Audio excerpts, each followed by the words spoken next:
Hello and welcome to another video. So today we are talking about feathersticks. Now feathersticks from a bushcraft point of view are there to provide dry kindling for fire lighting, even if all of the wood around you is saturated and you've dealt with heavy rain in woods for a while. Essentially, when all of the small sticks that you would normally gather for kindling are soaking wet, you can get large pieces of dead standing, split them down, and then carve really fine curls out of the heartwood there, the inside of that wood that's still dry, and then use that to light your fire. From the point of view of a practitioner, it's one of those ways to develop your knife skill, to develop knife skill and control. And this applies to working with children as well. So if you have older children or children who already have particularly advanced knife skills, this is a good little activity to do, to practice. It's a skill that can be developed, but it really has value as practitioners for those knife skills. As I said, it develops that control, that fine motor control, and really good level of satisfaction. So, but yeah, from a bushcraft point of view, what you're trying to do is you're trying to create a fine, dense nest of curls, which then, if you use a lighter or even a fire steel, can then set light to for the start of your fire.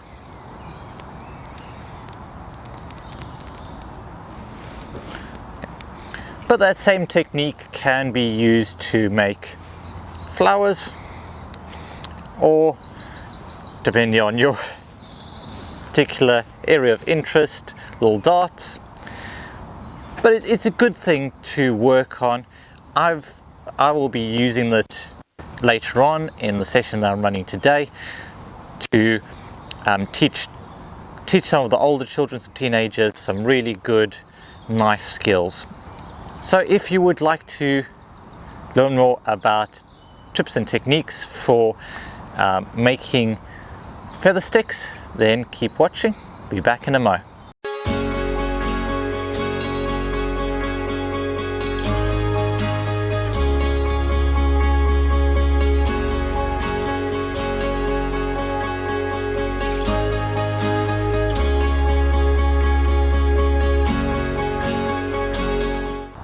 So first of all, I probably should mention that I'm not necessarily an expert in feather sticks.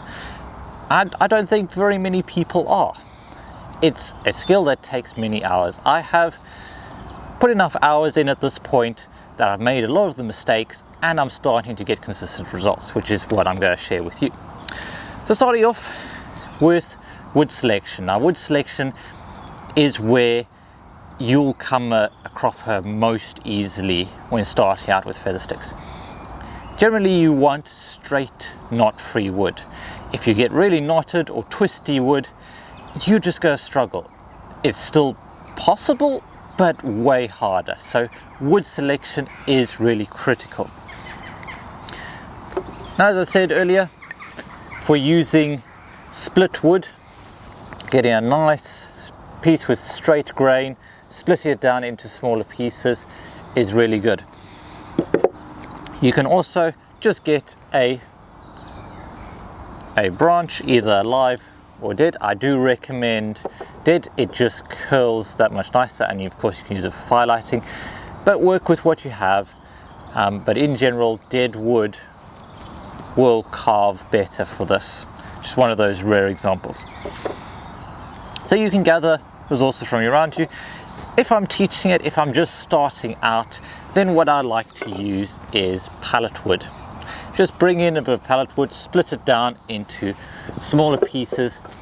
This will give you a relatively soft, straight-grained piece to work with, and it will really start, particularly if we're working with learners, start building that confidence without throwing them in at the deep end. So same again, just trying to find a straight knot-free piece, and then we can start carving. Now you want some particularly sharp knives for this, so make sure you've got give all of the knives a sharpen before you start this activity. There are a few different techniques to use, and which ones you use can depend on the wood, depend on your own personal preference, the amount of muscle you have, amount of practice you have. So probably the easiest is hand down to the side, so we're in our standard forest school carving away from ourselves position, and all we're going to do is just move the knife along the wood like that. So we're just moving the knife away from us. The first few cuts are always going to be to establish the flat plane that we're then going to use. So that's one technique. Another technique is the knee brace. So this is where we will hold our knife up against our knee and brace the knife so the knife's not going to be moving. So this is pretty safe. Then we can use the muscles on our left hand and we can pull against it. For some people this really does work really well and they can get really nice control.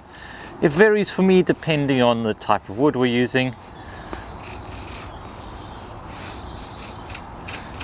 But whatever works for you.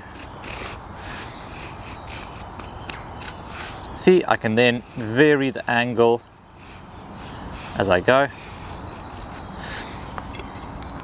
So there we go, that's technique number 2. Technique number 3, you just need a stump. And all you're going to do is you're going to hold yourself over the top of your piece of wood, and then you can carve down with using a straight arm and your body weight. This is particularly good for people that or children that don't have necessarily as much bicep muscle, because they can use their body weight to push down with a straight arm and start developing those curls.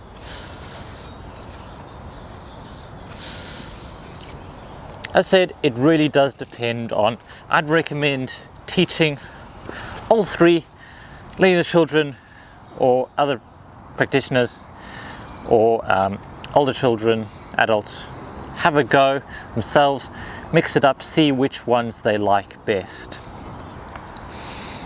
Now that we've talked about types of wood and the particular grips we're going to be using, let's talk about trying to get more consistent curls. So there's a couple of tips that I follow. So first of all, it's going to be starting and ending in the same place. So we're going to choose somewhere and we're just going to come all the way down.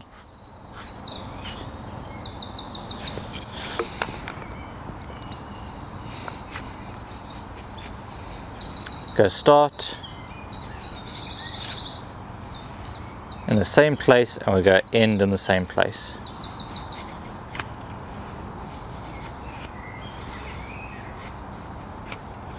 Even if we lose curls, we want to keep that consistency. What we don't want is several jagged pieces all the way up several jagged ledges all the way up our feather stick. So as we're moving the knife, there's 2 different variables we can change. One is going to be the angle of the blade, so whether we are taking off small amounts for a really fine curl, or whether we're taking larger amounts for a bigger curl. Second thing that's going to change is the amount of pressure, amount of force we're putting in.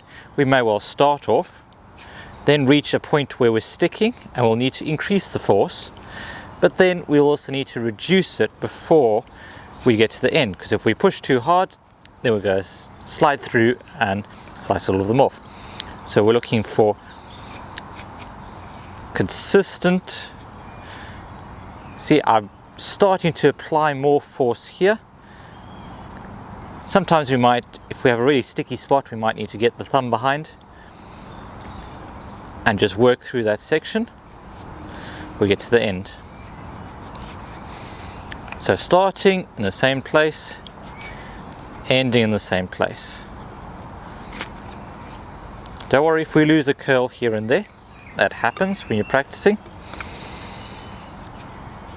The other thing is modulating that force, and this is probably the hardest skill with this, is applying different amounts of force depending on where you are and reacting to the wood. So it's almost like there's a feedback loop between my knife, the wood, and my hand.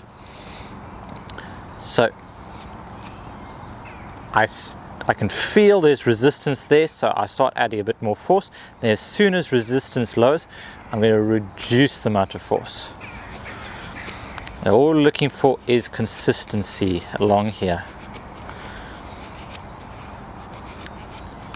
So once we've established a good run going down the middle, we can start working on the sides. So which is the third tip comes in, which is to focus on the ridges. So wherever you've made a knife cut, on either side of it, there will be little ridges, if you think of them as little peaks. And if you work along those little peaks, that's where you can create the really fine curls.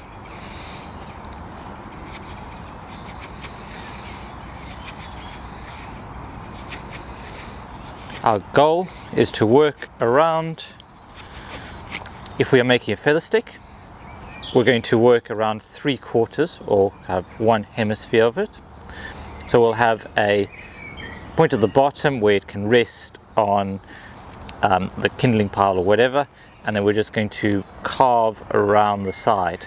If we were making a flower or a dart, we would just move around the stick all the way. So every time we make a curl, we'd make a little like 1/16 of a turn and work our way around. So I might start here, then turn a little bit over there, turn a little bit more, turn a little bit more, and work my way around.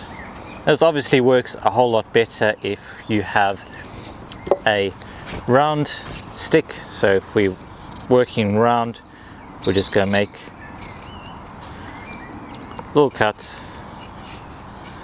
Oh, I really picked the wrong place with that knot there.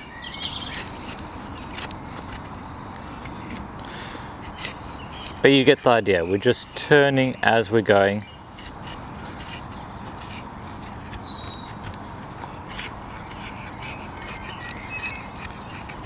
All the way around. Whereas with the feather stick, we're staying on that same plane.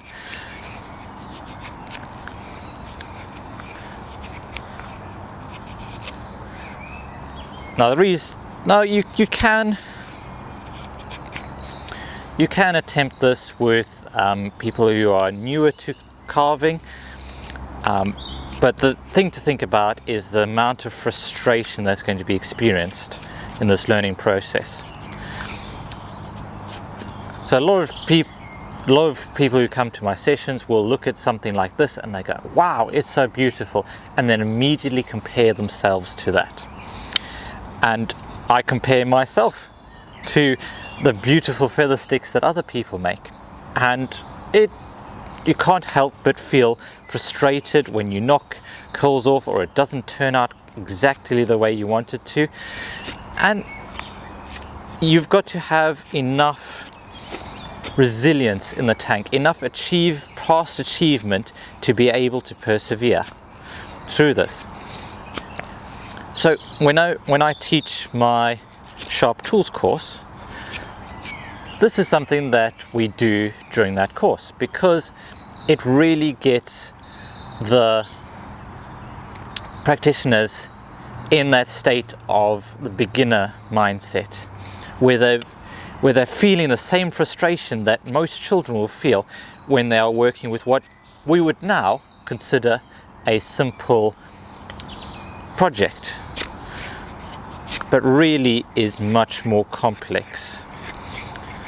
And I think it's good for us to every now and again come back and be introduced to what it feels like to be a beginner, to feel the frustration, to have things not quite go all our way.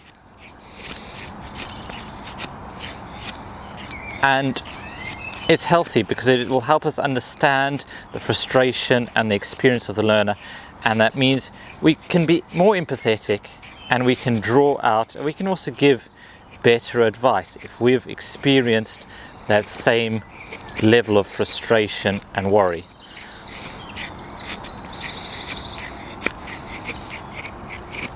So almost reached the end. Now if you were wanting to light this with a fire steel, what you're going to be looking for is a really dense cluster of the finer curls right at the end. So that's where I'd go really shallow knife angle.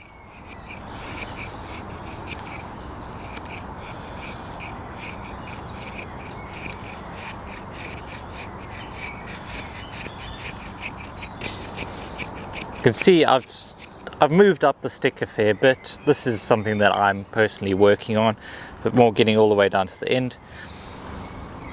But it will function as a feather stick. It's not perfect, but that's the thing. What we're looking for and what we're moving towards is not necessarily perfection. It's, are we further along our own path in all of this? And feather sticks are one way we can do that. We can move further along our path and build skills and also get a bit of an idea of where we want to be in the future. So we should be measuring ourselves, and this is the message we're also giving to the learners, is that you're being measured against yourself and no one else. So keep making progress, keep learning skills. So there we go. That is feather sticks. I hope you found this useful, and I hope it's motivated and inspired you to have a go yourself and start building those skills. With that, I'll say thank you so much for watching. If you are interested in checking out my full activities, forest school activities list, I have a link to that down in the description for you to check out. Otherwise, thank you so much for watching. Remember to make the most of every day, and I'll see you next time.